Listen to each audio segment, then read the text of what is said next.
Ari ambuye naira naine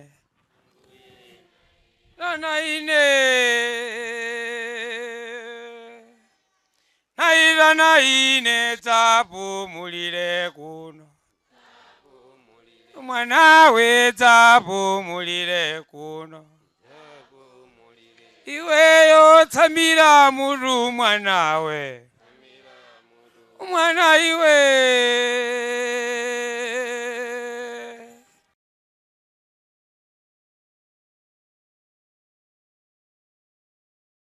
tikulandireni pa pologalamu yathu ndipo pa tsiku la lero muli ndine m'bale wanu Vijero Gondwe kuchokera ku mpingo wa Khristu ku Berea 36 ku Lilongwe. Komanso ndili ndi m'bale wanga pano ine ndine Namanika Malunje, ndine mmodzi mwa alaliki mu mpingo wa Khristu ndibakhala ku Mitundu ku Lilongwe mmodzi mwa Sanduliza. Pa pologalamu yathu ya lero tikambaponso pa phunziro lina limene limapereka mafunso ambiri kwa anthu ambiri. Koma tilionenso kuti Baibulo limalipatsa mayankho anji amenenso ali ofunikira kwambiri kuti tidziwe tikamapanga ziganizo. Moyo mwathu timakhala ndi mwayi osankha zinthu zosiyanasiyana. Timatha kusankha zovala, timatha kusankha zakudya, timatha kusankha malo okakhala, komanso malo ogwira ntchito, komanso zinthu zambiri timakhala ndi mwayi osankha. Ndipo chimodzi mwa icho chimene timayenera kusankha ndi kusankha anthu amene angatitsogolere ngati dziko. Ndeno ndi chinthu chofunikira kuti titenge nthawi pa pologalamu yathu ya lero kukambapo zokhudza utsogoleri wathu wa dziko, makamaka umenenso nthawi zina anthu timangokamba ngati atsogoleri athu andale. Chifukwa cha chimenecho chifake m'bale wathu Kamalonjera ngono tili kumane titokambirana kuchokera ku buku lopatulika makamaka pokamba za atsogoleri athu pamene zokamba zokhudza ndale. Kuti kodi ife ngati Akhristu tikhoza kumaziona bwanji ndipo Baibulo limafotokoza motani. Chifukwa chake lero tikambirane pa phunziro limeneli lokhudza ndale. Mwina munthu akozokhala ndi funso lonena kuti kwenikweni kodi ndale tingamazifotokoza kuti ndale ndi chani? Zikomo kwambiri. Poyamba ndisanabwere ku funso lanu ndithokoze chifukwa chobweretsa phunziro limeneli pakati pathu. Ndithokoze chifukwa chani? Ndi nthawi imenenso mwina dziko lathu lili pakalikiliki pa nkhani yomweyi. Yesu nthawi ina amanena kuti mayi wanzeru ndi amene amapereka chakudya ku banja lake pa nthawi yake. Choncho ponena kuti mayi wanzeru amapereka chakudya ku banja lake pa nthawi yake, ndiye kuti ndi chinthu chofunikiranso kwambiri pamene dziko lathu lili mu njira imeneyi pafunika beiti takhala ndi mwayi wophunzira. Choncho chifukwa chake ndifuna kuyamikira kuti phunziro labwera pa nthawi yake. Mwandifunsa kuti kodi tikati ndale ndi chiyani? Pofuna kupeza yankho loti aliyense amve mosavuta, tikamati ndale ndi mpikisano umene umachitika ndi anzathu azipani. Mpikisano umene umachitika chifukwa choti chipani chifuna kudzipezera malo kulowa mboma. Choncho mpikisano umene uchitikawo ndi umene umatchedwa kuti ndale. Choncho ili ndi yankho limene likhala losavuta kwa anthu ochuluka maka kumvetsa bwino kuti tikamati ndale ndi chani. Ndale ndi mpikisano umene umapangidwa ndi azipani pofuna kudzipezera malo kulowa mboma. Choncho imeneyo ndiyo ndale. Ndithudi. Iyayi mwatithandizira kwambiri kuti tizione mwachonchomo, chifukwa nthawi zina anthu amaona ngati ndale mwina ndiyo nkutukwanana basi. Koma tizione mmene ndale zilili. Kuti tikati ndale ndi chani malingananso ndi mmene mwafotokozeramo. Chifukwa chakaonedwe kosiyana mwina nthawi zina kumapatsanso anthu mafunso nanga ngati Mkhristu ukozotenga nawo mbali. Chifukwa choti sina ngati nthawi zina chifukwa cha maonedwe amene amazionera. Komano ngati Mkhristu malingananso ndi mmene mwafotokozera kuti ndale njani. Kodi Mkhristu aziziona bwanji kapena akozotenga nawo mbali pa ndale? Mkhristu ali pati? Zikomo kwambiri. Funso limeneli ndi funso labwino komanso ndi lalikulu kwambiri. Ndifuna mundimvetse bwino komanso ndifuna anthu omvera amvetsetse. Ndunena kuti timvetsetse kamba kuti ndi funso limene nthawi zambiri limabwera ndi mayankho awiri osiyana. Nthawi zina mukhoza kufunsa kuti kodi ndi bwino Mkhristu kutenga nawo mbali kuza ndale? Yankho libwera lonena kuti palibe vuto. Mkhristu akhoza kupanga nawo ndale. nthawi zina mukapeza kuti funso lomwelo mukafunsa pabweranso yankho lonena kuti mkhristu sayenera kupanga nawo ndale. Tsono nthawi zina mayankho awiri osiyanawa amakhala olondola pa zifukwa zake. Koma tsopano mwina munthu angafunse funso lakuti mayankho osiyana koma apeze kuti yankho lililonse likhala lolondola pali chifukwa chanji. Poyamba tidziwe kuti tikamati amene akhristu samapezeka m'dziko limodzi, amapezeka m'mayiko. Komanso tikamakambanso zokhudzana ndi ndale zimapezekanso m'mayiko. Ndiye tsopano nthawi zina kachitidwe ka ndale m'mayiko zimachitika mosiyana. Nthawi zina mwina ndiyelekeze mayiko awiri kuti anthu amvetse bwino. Mwina tigwiritsa ntchito dziko la America ngati dziko limene anthu ambiri amalidziwa ndithu, komanso libwerenso ku dziko lathu limene lero lino tikuphunzira phunziro limeneli. Nthawi zina pali ndondomeko zina zimene anzathu aku America amagwiritsa ntchito kayendetsedwe ka ndale zawo zimene nthawi zina zimasiyana napo ndi kwathu kuno ku Malawi. Mwina pongofupikapo chitsanzo ndinamvetsedwapo ndithu kuti m'dziko la America pali lamulo lomangika ndithu kuti chipani sichiyenera kuchitsa msonkhano tsiku la Sunday kapena tsiku la chipembedzo. Anayika lamulo limenelo pofuna kupereka mpata kuti mwina akhristu a m'dziko limenelo amatenga nawo mbali nkhani za ndale. Ndiye tsono amakhulupirira kuti ngati chipani chikachititsa msonkhano tsiku la chipembedzo ndiye kuti tikhala ngati tiwalakwira anzathu amene anafunika apereke kukapembedza. Komanso m'dziko limeneli la America muliso lamulo lina lomanga kuti ngati chipani chapita pa msonkhano chikaonetsetse kuti chikungokalengeza zimene anthu akachilowetsa mboma chidzawachitire anthu. Ndi lamulo lomangika kuti chisakayerekeze kulankhula maonyoza chipani china kapena kulankhula za munthu wina wa ndale. Koma akangopita pamene pajankulo kuti ife mukatisankha taganiza dziko lino lichitira izi. Ndiye kuti tsopano pokhala limeneli ndi lamulo lomanga, komanso timamvetsedwa kuti amakakamizidwa amene walowa mboma kukachitadi zimene analonjeza pa nthawi imene amakopa anthu. Ndiye tsopano dziko limeneli pokhala limachita zinthu zake motero, ndiye kuti akhristu amene amatenga nawo mbali pa nkhani yokhudzana ndi ndale amakhala alibe chiopsezo chilichonse pakayendetsedwe ka ndale zawo. Mwachitsanzo ngati kukadakhala kuti chipani chikachititse msonkhano tsiku la chipembedzo. Tikamaona zimene Yesu analankhulako pa Mateyu chapter 6 verse yake 24 akuti palibe munthu angathe kukhala kapolo wa ambuye awiri, pakuti pena adzamuda mmodziyo ndi kukonda winayo, pena adzakangamira kwa mmodzi nadzanyoza wina. Simungathe kukhala kapolo wa Mulungu ndi wachuma. Pamene pa Yesu tiyelekeze mawu amene Yesu amalankhula pamenepa ndiye kuti tikamba za munthu amene ndi Khristu komanso akutenga nawo mbali kumbali ya ndale.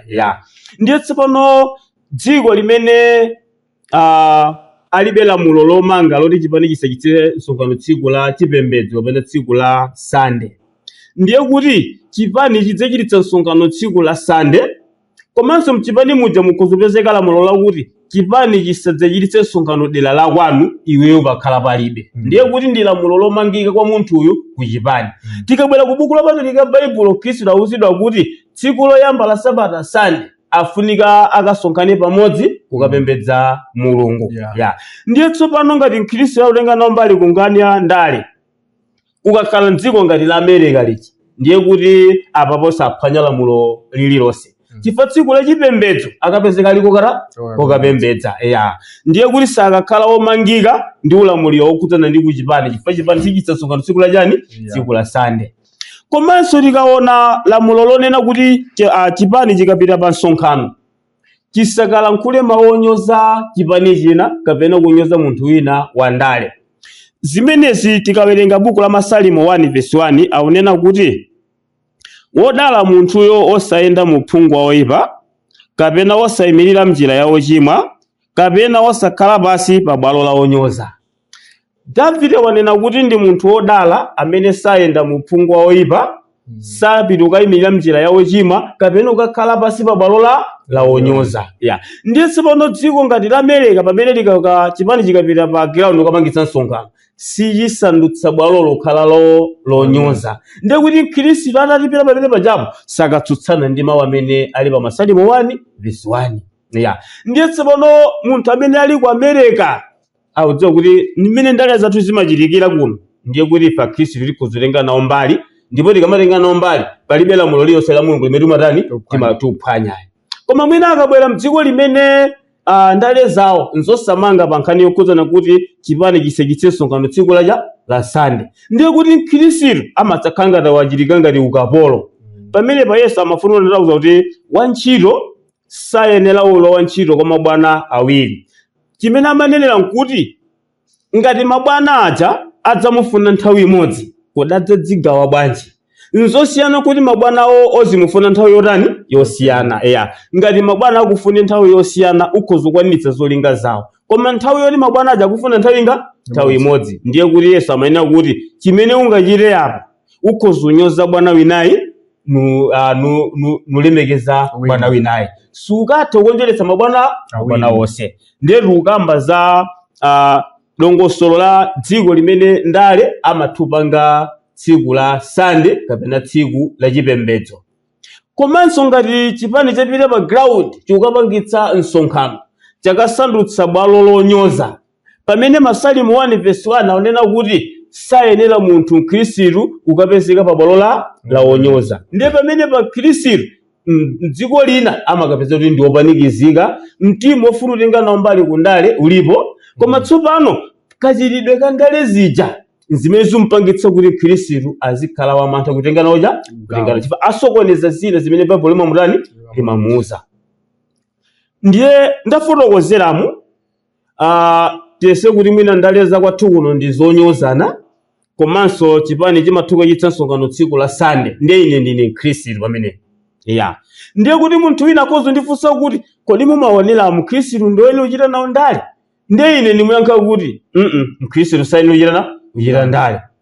Ndiye tsopano wabwera mzungu ku America, wangofika kumene ndimfunsa kuti uja anandifunsa funso uja adi serious pa nkhani yofuna kuchita nawo ndale. Ndiye ndifunsa zoti kodi Mkhristu ngoyenera kuchita nawo ndale? Ndiye ndamuyankha kuti ayi, mzungu ku America alufika, kodi Mkhristu mphunzitsi ngoyenera kuchita nawo ndale? Mzungu ku America kuti palibe vuto. Ndiye kuti munthu jakhoza nena kuti chona ini chimene anena uchi chifukwa alikali ndi mtima uti umenewo. Ndiye azikambo kuti akamalunje ulalika wayamba alipi, tafunsa mzungu eneniyo ku America kuti Mkhristu upanga nawo ndale palibe vuto. Koma sakudziwa kuti akamalunje amayankha kuti pali vuto pa chifukwa cha ndale mmene zimayendera. Ndiye chifukwa chamanena kuti omvera amvetsetse bwinobwino, yankho loti Mkhristu upanga nawo ndale palibe vuto ndi lolondola. Yankho lonena kuti Mkhristu nkovuta upanga nawo ndale limakhala lolondola potengera ndi mmene dziko mmene ndale aupangira. Choncho mukafunsa kuti kodi Akhristu ndi oyenera kutenga nawo mbali pa nkhani zokhudzana ndi ndale, ndingayankhe choncho kuti palibe vuto, ngakhale nthawi zina vuto limakhalapo ndithu. Ndiye kuti zotipatsabe chithunzi chonena kuti nthawi zina popanga chiganizo utengerenso ndi mmene zinthu zozikuyendera pamalipo. Ndiye iweyo ukhozopanga chiganizo cholondola konota ndi mmene ndale zathu zilili, nditakhala nawo mu ndale zikozondithandiza, nditakhala kuti sinakhale nawo mu ndaleso zikozondithandiza, kutengeranso ndi mmene ndale za malo amene uli mmene zikuyendera. So tiyamikire kwambiri chifukwa mwatithandizira zimene zizofunikira kuti munthu akhozopanga chiganizo morani. Komanso nthawi zina anthu ena amapakanika mwina osiya ndale, ngakhale ndale mwina zili zolakwika ifo chomwe ati nazolowera, komanso popeza amatimvera boma la ulamuliro amene ali mu ulamuliro. Nde tili pamene mwina songopeza kuti Mkhristu chali mu ndale koma aliso patsogolo kutukwana kwambiri mu ndale, kulangula monyoza, kulangula awa anthu Akhristu tikhoza kuwathandiza bwanji anthu achoncho amene ali mmenemo koma chifukwa chokukhala ndi mtima ati natani popeza Baibulo imati limvera olamula. Koma ngakhale ali mmenemo koma kulankhula nawo zinthu zosayenerera, tikhoza kumuthandiza motani? Zikomo kwambiri. Mafunsafunso lakuti Akhristu apena ena amanena ndithu kuti sindingasiye upanga nawo ndale chifukwa tikatengera kuti buku lopatulika Baibulo limachita olamula ndithu kuti tizimvera olamulira. Ndiye funso lanu kuti kodi amenewa angathandizidwe bwanji? Zikomo kwambiri. Timvetsepo izi, ndibwerera mbuyo pang'ono mwina poyankha funso ndisanayankhe funso lanu. funso limene munandipatsa poyamba munandifunsa kuti kodi ndale ndi chiyani. Ndiye yankho langa ndanena kuti tikamati ndale ndi mpikisano umene umachitika kwa anzathu azipani pofuna kudzipezera malo m'boma. Tsono mpikisano umene umakhala kuzipaniwo ofuna kudzipezera malo m'boma umenewo ndi umachitidwa kuti ndale. Tsono apa mafunsafunso lakuti alipo anthu ena amene amati sitingaleke kupanga ndale chifukwa baibulo lunena kuti zimvera olamulira. Zikomo kwambiri. Poyamba chimene ndina kudziwa nchakuti tikamati ndale imapezeka mu chipani, pamene tikamakamba za ulamuliro umapezeka m'boma. Pali kusiyana pakati pa boma ndi chipani. Ndiye tikamakamba za ulamuliro uli m'boma, tikamakamba za ndale ili mchipani. Tsono pamene baibulo lunena kuti tizimvera olamulira, chimene chimachitika nchakuti pakakhazikitsidwa boma, mwachitsanzo pano pali ndi boma ndithu. Boma lija lulamulira, limalamulira kwakukulu pankhani zokhudza chitukuko cha anthu amudziko. Ndiye tsopano ngati mkhristu kapena ngati munthu, baibulo lufuna kunena kuti zimene iwo waulamulira ngati sizikutsutsana ndi ulamuliro wa Mulungu, zimenezo ifeyo tiyenera utani kuchita. Mwachitsanzo ine ndachoka kumudzi kwa Sanduliza ndikukhala mdziko la Malawi. Ndiye kumeneko aboma unena kuti kumeneko mumbenjwera chifukwa chakuti tifuna tikumangireni chipatala. Ineyo ngati mkhristu ndine mmodzi woyenera kukomba nawo njwera. Mvera. Nthawi zina amanena kuti mufunika mukaphwanye miyala chifukwa boma lifuna likupangeni buleti. Ndiye kuti ine ngati mkhristu mwina nthawi zina amanena kuti musonketse ndalama zikagwire ntchito ku sukulu, ine nditenga ndalama yanga kupereka. Pamenepa ndi zimene pa Roma chapter 13 kuyambira verse 1 pamene Paulo amalankhula ndi akhristu anzathu aku Roma. Ndiye kuti inenso pamenepa ndikumvera ulamuliro umenewo. Sikuti ndiuperewera pa ulamuliro umenewu pakachitidwe kamene kakamba kuti mwina sindutenga nawo mbali kunkhani zokhudza ndale. Sindunena kuti tisapange ndale, paja tanena kale kuti ndale uyenera kupanga poyerekezera ndi mene ndale zanu zikupangira. Paja tayankha kale. Koma tifunena kuti munthu sangadzikakamize kuti nkapezeka ku chipani cha ndale chifukwa kuti baibulo lutero. Baibulo likamakamba kuti zimvera olamulira nkuti tizigwira ntchito ndi boma limene lulamulira pa nthawi imeneyo. Kusankha kukakhala ku ndale ndi nkhani ina, komanso kumvera olamulira pamene pali kusankha. Aliyense amene lovera olamulira kaya kufuna kaya sikufuna uyenera wamvera. Koma ku ndale ukhoza usankha kuyerekeza limene ndale zotani ziyendera. Koma ngati zilibe vuto pakayendesedwe kake, iwe ndale ukhoza upanga nthu palibe vuto. Zikokhaso zinthu zabwino kuti ku ndaleko kuti akhala anthu amene amaopa Mulungu. Ndale zinthu zambiriso ziyendanso zimayenda bwino. Choncho mukafunsa kuti kodi pala khristu wena kapena anthu ena amati siningasiye kupanga ndale kamba kuti amati baibulo limati lizimvera olamulira. Siyanitse pakati pa kumvera olamulira ndi kupanga ndale. Olemba baibulowa samanena kuti atikakamiza kupita ku ndale, koma atikakamiza kumvera olamulira. Paulo amapitiriza kulankhula nkhani imene chifukwa Ambuye wathu Yesu Khristu paja ali pa dziko anabwera Afarisi aja anadzamufunsa kuti tabwera ngakhala nali ncholinga china chofuna udzamuyesa kapena udzamusuntha, komabe adabweretsa funso loti Yesu ayankhe ndithu. Adamufunsa kuti takupezani kuti mumaphunzitsa mawu a Mulungu mosasamala za munthu, koma mumaonetsa kuti muphunzitsa molunjika moopa Mulungu ndithu. Funso lathu lakuti kodi nkoyenera kuti ife tizikhoma msonkho kwa Kaisala kapena iyayi? Ndiye Yesu adati pofuna kuyankhani funso lanuli ondetseni lupia la theka. Ndiye aja Afarisi anali nayo lupia la theka adamuonetsa Yesu. Ndiye Yesu anawafunsa kuti pa lupia apa pali nkhope komanso saini, zimene zili za ndani? Ndiye aja anayankha kuti zimene zili za Kaisala. Ndiye Yesu ananena kuti mpatseni zake Kaisala komanso za kwa Mulungu tanini talekatu kwa Mulungu. Ndiye kuti pamene pafuta nthawi ndithu kuti tizikhoma msonkho kwa Kaisala kulemekeza ulamuliro umene ulipo. Choncho pamenepa pafunika nthu pamvetsetseke kuti pali kusiyanira napo pakati pa boma ndi chipani. Nthawi zina ife amene tili akhristu pamene tikuti ukatenga nawo mbali pafika tituti tikhale maso. Andalaja ndi anthu abwino komanso amadziwa chimene amatani amachita. Inu mukhoza kukhala mbusa tsina uzanena kuti chipani chimene chiti mwachichita zinthu zabwino zedi. Ndi akuza kuti mbusa ubwino. Mbusa amene aonetsa kuti akukula muzimu. Koma tsiku lake mukadzangonena kuti koma pasichichita bwino. Chitira mbusa imene mbusa nkuwatengera anthu kumwamba osati zimene naye. Amaja ndi anzeru amachita. Nditsilo afunika ife akhristu ndi amene kale anthu achidziwitso anzeru pamadyerero athu. Choncho tiyenera kukhala kusiyanitsa pakati pa boma ndi chipani. Ndale ili mchipani, ulamuliro uli mchani boma. Choncho ngati mkhristu atafuna kupanga nawo ndale palibe vuto koma adziwe kuti imene amakakamisidwa kwambiri ndi kumvera boma limene. Apo pathingi chimene chimafunika kwambiri anthu kusiyanitsa boma ndi chipani. Nthawi zina zimatochitika kuti pompano tikhala ndi mavoti chaka chino chaka cha 2025. Ukhoza kuvotera mtsogoleri amene wakonda.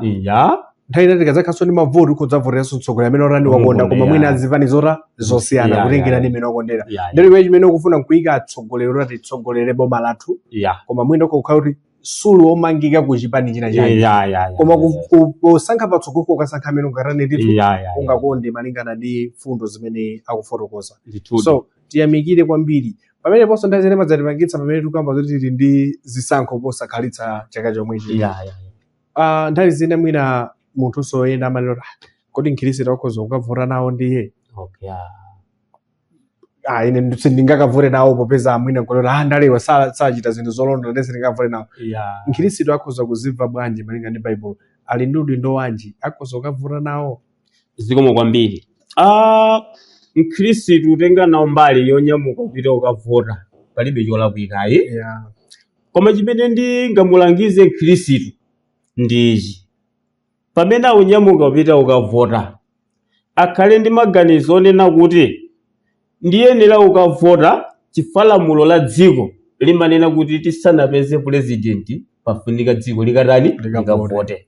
Chimene ndifuna kuti ndilangize apa kwa Khristu ndichonena kuti akapita ndi maganizo oti ndi ukavota chifukwa chakuti lamulo la dziko limanena kuti tisanapeze president pafunika dziko lipite ukavota. Zimene zikatanthauza kuti munthu jakakapo akavota akakachonga pa akamalunji okalengeza nkukanena kuti amene alamulira ndi Pinjero Gondwe ndiye Khristu chasaka khumudu akavomereza. Chifukwa chakuti pamene amapita ukavota iyo jamangokwanisa lamulo kuti president kuti apezeke pamafunika anthu akatani akavote. Langizo limene ndingakhalira kwa Mkhristu pamene akupita ukatani ukavota. Chinthu china kutanthauza kuti sizurana zoti popeza ndavotera kamalonje then akawina Pinjero ndi kuti basi ndikhale ndi vuto. Chifukwa iwe umakantumikira lamulo limene lili mdziko kuti pamene tifuna kupeza president pafunika dziko lipite likatani likavote. Ndi ukakangotumikira chimenechi sukakhumudwa ngati okalengeze kuti alamulire dziko ndi wina koma kuli kuti yuda akachonga kwa munthu wina. Mkhristu amafunika choncho. Chinthu china chimene tiyenera kudziwa nchakuti atsogoleri oyendetsa dziko ndi ofunika kwambiri. Ndi ofunikira bwanji. Chimene timawafunira kwambiri atsogoleri a dziko chimene chili pa namba 1 kuposa china chilichonse ndi bata ndi mtendere. Chifukwa chani bata ndi mtendere lilofunika kwambiri pa dziko? Dziko limene muli bata Mulungu amapindula bwanji? Uthenga wabwino umene wayika mdziko muja anthu amalalikira mosavuta, anthu samalalikidwa mosavuta. Choncho uthenga wabwino wa Mulungu umapita mudziko muja ndithu mwabwino chifukwa wolamulira dziko aja adapanga kuti mdziko muja mukhale bata ndi mtendere. Amakhangati makolo athu atiteteza. Amaona patali kuti ichi chapwetekana ngawa ichi chitere. Chifukwa chake pa 1 Timothy chapter 2 tikaonapo buku limeneli la 1 Timothy chapter 2 tipezamo uthenga wina umene Paulo amalankhula pamenepa. Pa 1 Timothy chapter 2 kuyambira verse 1 akuti ndidandaulira tsono poyambayamba kuti achitike mapembedzo, mapemphero, mapembedzero, mayamiko chifukwa cha anthu onse. Verse 2 chifukwa cha mafumu ndi onse akuchita ulamuliro, kuti m'moyo mwathu tikakhale odika mtima ndi achete mkulemekeza Mulungu ndi mkulemekeza Mose. Ife Khristu ntchito ina yowonjezera pamene tilipo ndiko kuwapempherera anzathu oyendetsa dziko. Nchofunikira kwambiri kuwapempherera kwa Mulungu kuti akhale ndi mtima wodekha ndi wachete. Chifukwa mmenemo munjira imene ndiye kuti uthenga wabwino umene Mulungu watipatsa ife Khristu tikalalikira bwino. Sitingalalikire bwino mdziko limene mulibe mtendere, muli chipulikiti. Chifukwa atumiki a Mulungu amakhala ali pa chiopsezo, komanso kuti mukalalikirewo amakhala ali pa chiopsezo. Pa chifukwa chimenechi olamulira dziko ndi anthu ofunikira kwambiri. Sizingatheka kukhala pasi ndi munthu mamulalikira pamene futi kulira. Hayi, simulalikirana apapa. Choncho chinthu chofunikira kwambiri tizidziwa kuti adindo amene akuyendetsa dziko ndi anthu ofunikira kwambiri. Pamene ife tiwapempherera iwo zidzatithandiza kuti uthenga wabwino umene Mulungu afune ife tilalikire upite patsogolo. Choncho Khristu ayelutenga ndithu mbali yoti apite kukasankha nawo mtsogoleri wa dziko, kuti pamene ukasankha tikhale na adindo amene tiwaganizira kuti adzapereke mtendere ku dziko lathu. Chinthu china tikhoza kumadziwapo kuti ulamuliro wa munthu sungakwanitse china chilichonse chimene ife anthu timaganiza. Ndili ndi chitsanzo chimene anthu ena tikhoza kudzatha atsogolera dziko phu osapezako mtsogoleri wabwino. Kuliko atsogoleriwe ndi abwino koma fulo lili ndi nani? Ndili ndi ife otsogoleredwa. Nthawi zina ndinakumanapo ndimagwirizanapo, nthawi zina ndimachezapo ndi AMP enake. Ndiye tili pa njira anati machito athu ndi ovuta. Tsono ndi ovuta bwanji anthu timayikumbira mumakhala nazo zambiri. Ndi anati pala anthu ena amatiganizira kuposa mmene tinenera kuchita zinthu. Ankatilozera kagulu kena ka anthu kamene kankati kagulu aka kauchokera ku nyumba kuja, koma chimene amabwerera amati ndiagulire makasu. Anena makasu olimirawe, kasu lenileni. Ndiye mungoganiza kuti AMP azifika poti tizimuganizira kuti akagule kasu yolimirali ankazokwanitsa. Timafuna ndithu kuti udindo wawo oja mwina titamaganizira kwathu kuseudonongeka, chipatala chifunika, sukulu yofunika, polisi. Ndiye tizapemphera jakatita nini? Komuganizira kasu kapena kuti dzulo linacha ndiwo zopanda mchere, ndiye ugazolipita kwa AMP akandigulire mchere. Mwina ena zimachitika umene ura basi mwana wathu asowa uniform, AMP mutigulire uniform, chikwama, zovala, nempi akalepera koma basi sitsogolerera mwina amene dira wadatipatsa loli zimongo mati nseulo bwinobwino. Ndiye nthawi zina tizidziwa kuti atsogolera dziko ali mpoyambira aliso mpolekezera. Nthawi zina Davide mwina chifukwa chofunuka na zambiri zimene tamamuvuta nazo adala ibawo pa Masalimo 146 verse yake ya 3 akuti musamakhuphe zinduna kapena mwana wa munthu amene mwaye mulibe chimudzi. Amafunira kuti chikhupe chimene muzipatsa munthu chizikhala pa muyeso wake, koma chochuluka chizipereka kwa Mulungu. Chifukwa mavuto atonse amene adzathetsa ndiye kubwera kwa ndani? Kwa Khristu. Koma adindo ndi ofunikira kuti atichepetsere zina zofunika pa moyo wathu. Masanga kwanitse china chilichonse. Olaratika ife. Suti tingakwanitse zonse, koma chimenezo zindire kuti zambiri amathochita ndithu. Chachikulu ife tinomvetsetsa ndithu. Tiyamikire ife taona ndithu kuti ife ngati Akhristu tili ndi udindo ndithu oyenera kuti tikavote. Komanso tili ndi mwayi ife boma likulengeza ndithu kuti ati tikalembetseni tikatereni kalembera wachiwiri. Zizo tanthauza kuti udindo wa Akhristu kuti tikavote kuti tisankhe mtsogoleri amene tingatani tingamuone. Kuvota sinde kuti taphwanya lamulo la Mulungu. Koma tingoyesetsa kuti tikavotere anthu amene tikuona kuti adzagwirizana ndi zimene ife tikuganiza. Osati osapita konkomwe. Ife kusapita anthu akakuyikirana amene nisimukutani chopano simufuna. Koma ndi zinthu zoyenera sikuphwanya lamulo la Mulungu kukavota. Komanso taonapo kuti chinthu chofunikira kuti aliyense pamene afuna kupanga chiganizo cholowa mundale adziwe kuti kodi ndale zathuzi zili morali, kodi ndikalowa zikakhala morali. Koma chinthu chosangalatsa mundale mutadzadza anthu opa Mulungu. Ndikuti tikuzokhala kuti zili chani ndithudi zili bwino kwambiri. Ayi tiyamikire kwambiri chifukwa mwatithandizirapo poona m'baibulo pa mutu umene wokudza ndale. Taona ndithu kuti kodi tikoza kutani. Palogamu yathu yalero mnali ndine m'bale wanu Vinjero Gondwe kuchokera ku mpingo wa Khristu ku 36 komanso naye ndi m'bale wanga uyu Namanika Malunje mmodzi mwa alaliki mu mpingo wa Khristu kuchokera ku Mitundu ku Lilongwe mmodzi mwa Sanduliza. kufikiranso nthawi ina Mulungu akudalitseni nonse. Amen. ati ambuye naita na ine